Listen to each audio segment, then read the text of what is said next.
Saya kasih amalan. Saya amalkan ini Pak Bu, alhamdulillah berkahnya. Saya ambil dari beberapa ulama, bahkan pernah dengarkan ceramahnya Guru TK Haji Maimun Subair. Kalau mau melaksanakan ibadah haji dan umrah, diberikan rezeki, saya kasih tahu. Di sujud terakhir dalam sholat.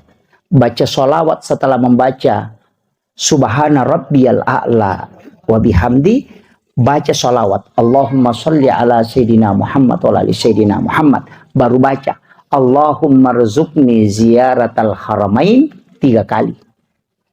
Saya ulang, baca Allahumma rzuqni ziyaratal haramain 3 kali. Saya sering tes doa ini, tapi saya tidak baca, cuma sering tes. Kalau saya amalkan barang 1 minggu, itu ada yang tawarkan. Alhamdulillah, saya hitung-hitung kemarin, sudah ada 10 yang tawarkan hadiah umrah gratis.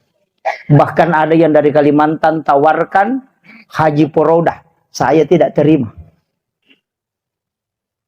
Ditawarkan umrah gratis. Bahkan dia mengatakan, suami istri Pak Ustaz berangkat, nanti kami yang tanggung semua.